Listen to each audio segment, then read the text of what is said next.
ayoko na masyadong mahaba, ha? Oo, kasi lahat ng manonood dyan, hindi naman teenager eh. Mga ano yan, mga old-timers yan, kaya ano. Hindi na yung mapagkikita, ano na yun, masyadong. Basta ang ano yun mo na lang. Start from zero eh, oh. Naks.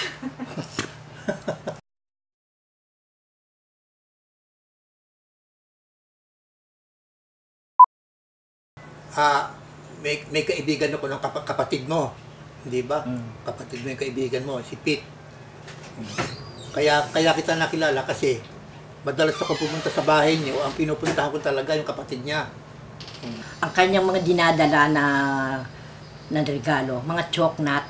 Mga local. Local. Surge chocolate.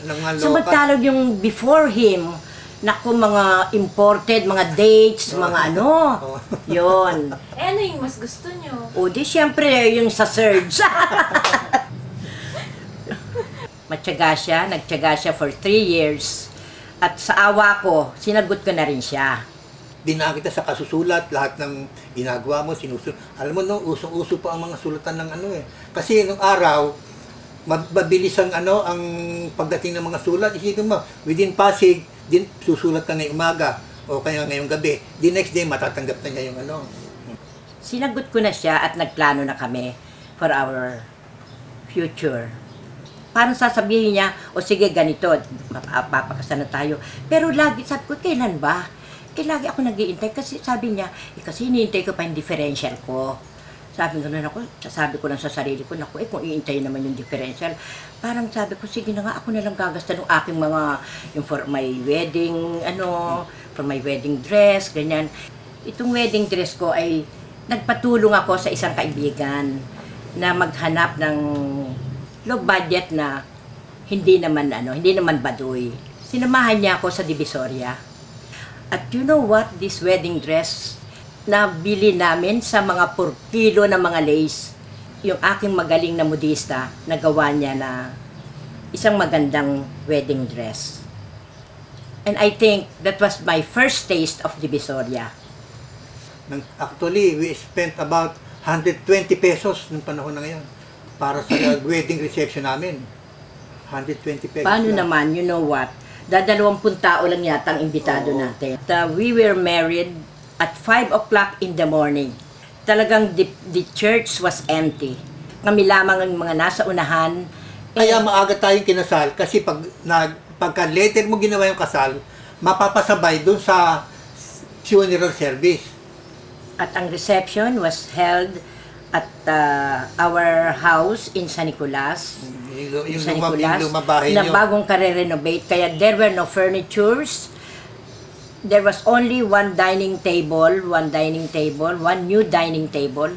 At doon nakapalibot ang aming, that was our presidential table. I don't know where our guests seated themselves, Kasi talagang hindi na namin inintindi yun eh. Parang hindi na namin inintindi namin. Makasal lamang kami.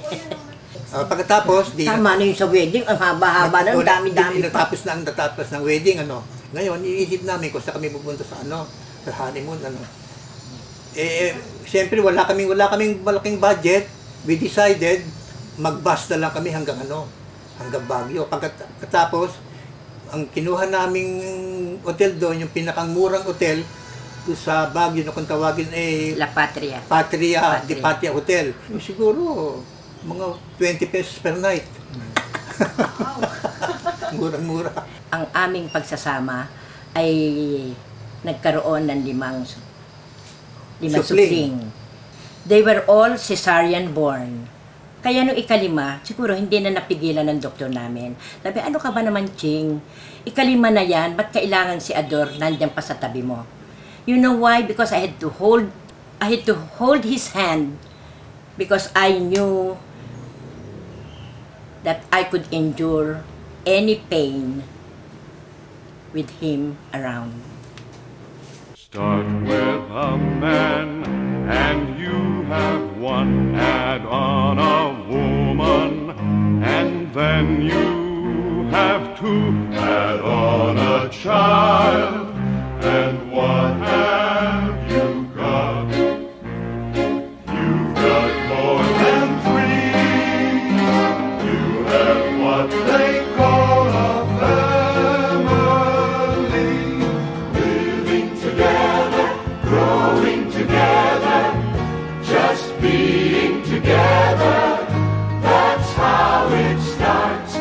three loving hearts, all pulling together, working together, just building together. That makes you strong. If things go wrong, we'll still get along somehow. Living and growing,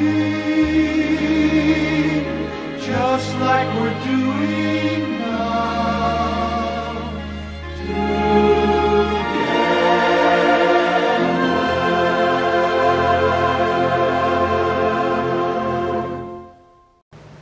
Kaya lang nga, minsan, natandaan ko noong araw, nagluto siya, nung siguro a few days after the wedding. Nagpakulo ng tubig, sunog pa. O patawa ka lang. Ano kaya yun?